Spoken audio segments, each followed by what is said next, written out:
What is going on, my mentalist lovers? And today we have a juicy Patrick Jane video. The beautiful blonde hair mogger, the detective that you call in to exterminate the boogeyman serial killers. Today I am ranking these serial killers on if Patrick Jane can capture them or put them behind bars in a sense. And to be honest, looking at the tiers right now, do I even have to explain them? They look pretty self-explanatory. I would indeed say so myself. So without further ado, let's get right into the news. So coming in first, we have our boy Patrick Baitman from American Psycho. Now, Baitman is a man defined by his need to impress others, like he's a literal narcissist. The only thing that he cares about is what the world thinks of him, because he's a narcissist. On the surface, he may be charming and handsome and successful, but Jane would quickly see through the cracks in Baitman's skincare mask. Get it? Because bro loves those face masks for some reason. And Baitman has a mask he hides behind. Never mind. So Jane would begin by feeding into Baitman's ego. Like, as we all know, Baitman craves admiration and approval. So Jane would just compliment him on his career and maybe appearance. And more on the appearance part. He's like the epitome of looks maxing. The more Jane strokes Baitman's ego, the more Baitman would begin to unravel. His need to be seen as superior would push him to boast about his achievements, and eventually he would reveal his secrets. Because in the American Psycho movie, Baitman literally admits to everything. Because at the end, he completely told everything. He was bawling his eyes out. He was completely broken. I think he was talking to his lawyer, and he was telling him everything. Like, catching Baitman wouldn't require anything elaborate or complicated, like not at all. Or just simply waiting until he does something stupid, like drop a chainsaw onto a woman 10 stories above in his apartment complex that everyone could possibly hear. Like, let's be real, Patrick Baitman is put behind bars with ease. Patrick Jane could probably close his eyes, snap his finger, and then boom,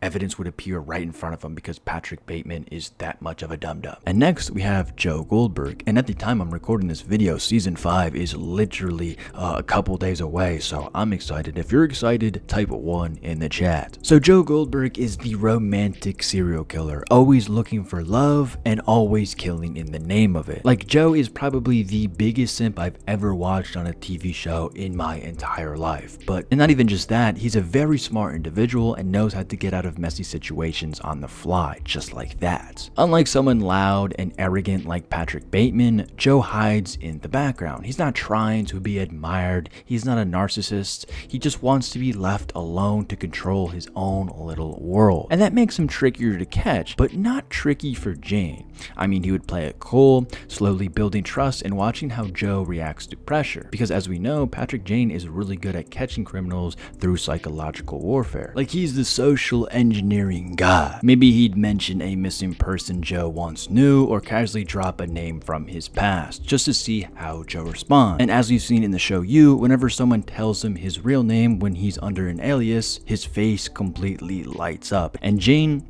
easily would catch on to that. Joe's biggest weakness is his paranoia, and Jane would chip away at it until Joe starts to feel the heat. Jane wouldn't just need some big reveal or confrontation. He'd just gather the pieces, like old records, strange patterns, relationships that ended badly or suddenly. Once Jane has what he needs, then he'd set the trap. Joe would either try to run or get rid of Jane to protect his secret, and that's when Joe would be cooked. In the end, I feel like it wouldn't be about outsmarting Joe. It would be about waiting for him to trip over his own fear, and Jane would already be there ready to close the case. But honestly, I'd have to give it to Joe. He's really not that dumb compared to everybody on this list, and he knows how to survive. But against Patrick Jane, obviously, he would lose 110%, but I would still put him in elite survivalists. But I still have Jane putting him behind bars 100%. And next we have Anton from No Country for Old Men. So for those of you who don't know, Anton isn't just your normal killer. He's kind of like fate in a way. He doesn't kill for revenge,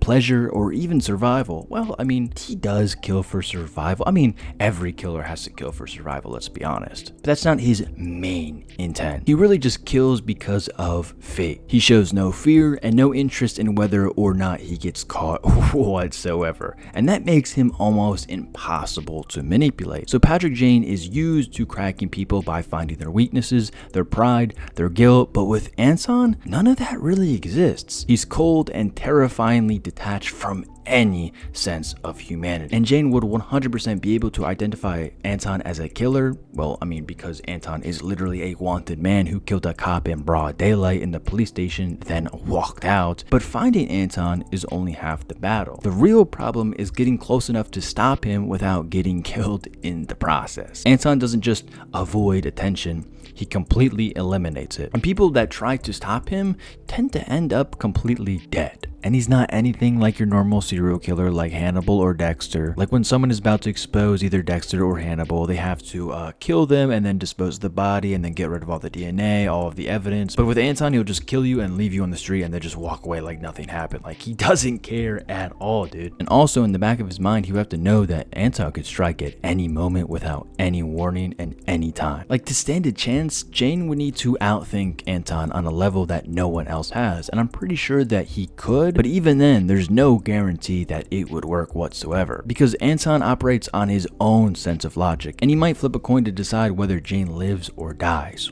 literally. And honestly, I have Anton killing Patrick Jane. Next, we have Dexter Morgan. To most people, Dexter would seem like a loner and a little awkward. Well, maybe not a little, maybe a lot of awkward, but essentially harmless to the normal person's eyes. But Jane isn't like most people. He would pick up on Dexter's emotional flatness, like the way Dexter mirrors human behavior rather than truly feeling it. Like the lack of genuine emotion, especially around topics that should hit harder, would spark Jane's curiosity right then and there. Like how Dokes always picked up on Dexter's unnatural behavior to certain tragedies. Like when he exposed Dexter for leaving early when Batista was in the hospital. But you just found out that somebody who's supposed to be your friend is going to live. Does that make you feel anything?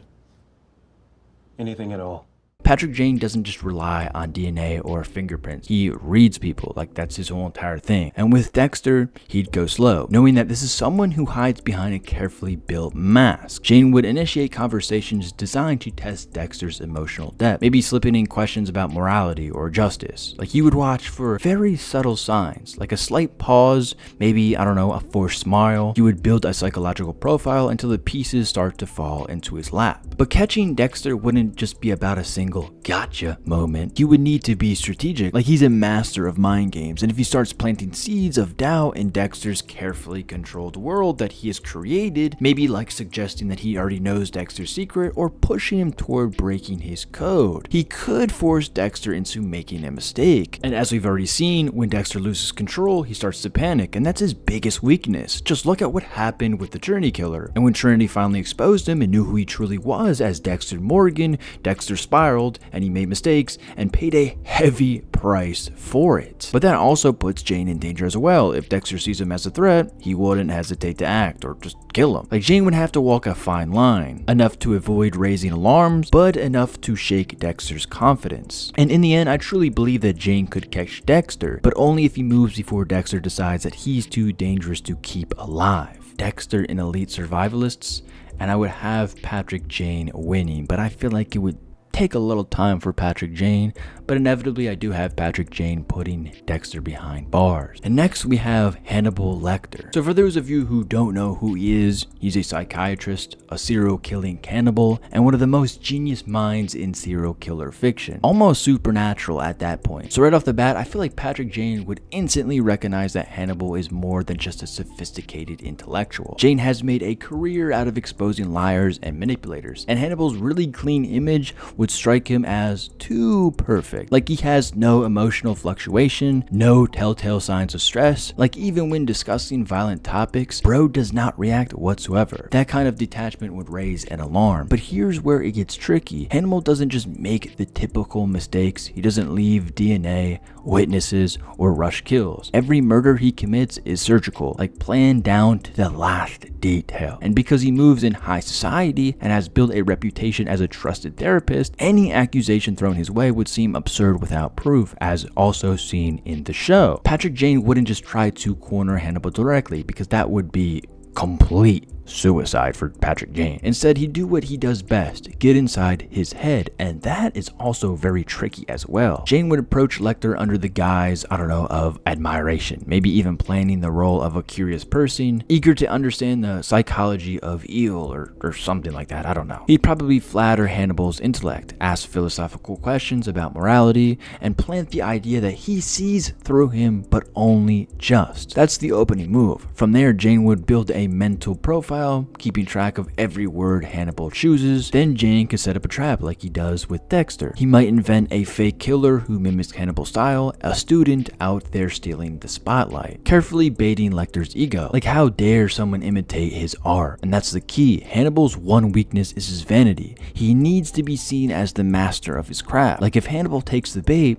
even slightly, Jane would be waiting. Like, all Patrick needs is one opening to start building a case based on motive, behavior, and context. But this is Hannibal Lecter we're talking about. I do feel like he would kill Patrick Jane, and also Red John and Hannibal Lecter are both very comparable figures. Like, I could just name a few right now. For one, they both have very respectable jobs. Red John is the sheriff, Hannibal is a psychiatrist. 2, they both manipulate people to do their biddings. And 3, they have a lot of influence. But then, to be honest, Patrick never really caught and put Red John behind bars. He kind of just killed him. But I guess you could say he still caught him, but he never put him behind bars. And that's what this video is about, putting them behind bars. And last but not least, we have Norman Bates. Now, Norman is mentally ill, torn between two identities, himself and the memory of his mother. From the moment that Jane meets him, he'd 100% know that something is off. Norman's kindness feels rehearsed, his nervous energy is really intense, and the way he talks about his mother, it's strange.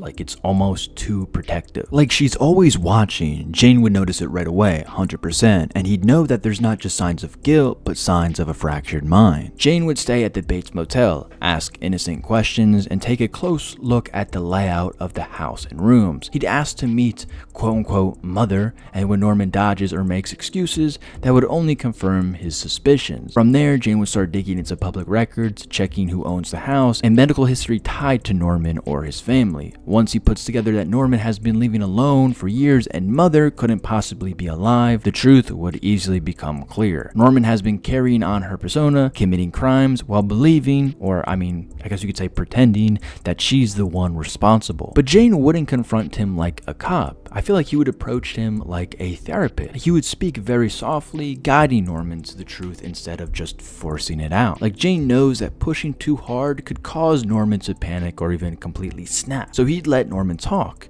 let him feel heard, and in the end, Norman would likely confess without even realizing he had. And Norman, he just stands no chance against that whatsoever, so he's put behind bars with ease. So yeah, I hope you guys enjoyed, and let me know what you would rank differently. And let me know what you would rank differently.